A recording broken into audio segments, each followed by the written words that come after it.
Assalamualaikum warahmatullahi wabarakatuh. Salam sejahtera bagi kita semua. Hari ini kita akan melanjutkan kuliah fabrikasi device semikonduktor secara PJJ. Untuk kuliah hari ini berjudul penumbuhan epitaksi. Ya, apa itu epitaksi? Definisi epitaksi berasal dari bahasa Yunani. Epi yang berarti di atas dan taksis yang berarti deposisi secara teratur. Berikut ini adalah contoh dari penumbuhan epitaksi lapisan grafin pada substrat heksagon boron nitrit. Sehingga epitaksi dapat didefinisikan metode untuk mendeposisikan film monokristalin pada sebuah substrat monokristalin. Hasil deposisi film tersebut disebut epitaksial film atau lapisan epitaksial, dan lapisan film epitaksial dapat ditumbuhkan dari prekursor gas maupun cair. Nah, yang berperan nanti substratnya sebagai sumber kristal atau seed kristalnya, dan lapisan epitaksi mengikuti struktur lattice dan orientasi dari substrat. Secara umum ada dua jenis epitaksi. Yang pertama homoepitaksi, yang kedua heteroepitaksi. Homoepitaksi, material substrat dan epitaksinya sama. AA artinya sama. Misalnya material substratnya silikon, lapisan yang diepitaksi silikon.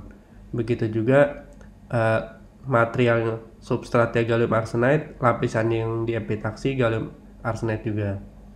Nah, bedanya apa? Lapisan epitaksi umumnya lebih murni dan dapat didoping.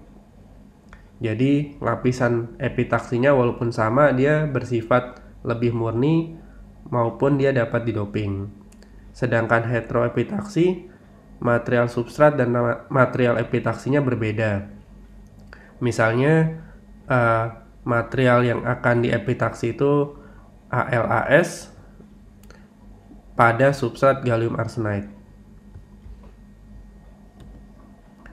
Metode penumbuhan epitaksi secara umum ada 4. Yang pertama LPE atau liquid phase epitaksi, yang kedua vapor phase epitaksi, yang ketiga metal organic chemical vapor deposition atau MOCVD, dan yang keempat molecular beam epitaksi.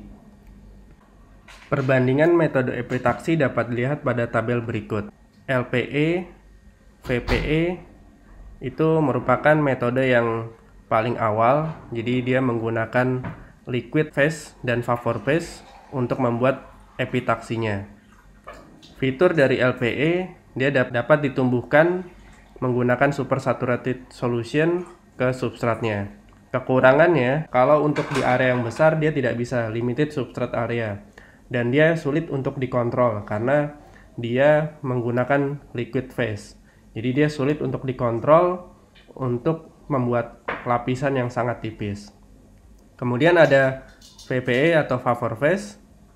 Dia menggunakan metal halid sebagai transport agennya, jadi dia menggunakan sebuah metal halid. Kekurangannya, jadi kalau misalnya mau buat AL content compound, dia tidak bisa, dan lapisannya juga sangat tebal.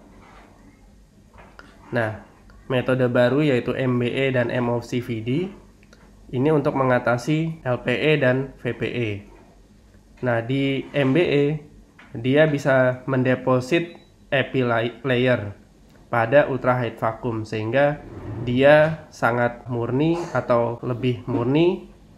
Nah, kekurangannya karena dia menggunakan high vacuum, bukan panas yang tinggi, sehingga untuk beberapa material dia membutuhkan pressure yang sangat tinggi untuk diuapkan, sehingga sangat sulit untuk material dengan karakterisasi pressure high vapor yang tinggi. Yang keempat, MOCVD, dia menggunakan metal organic compound sebagai sumbernya.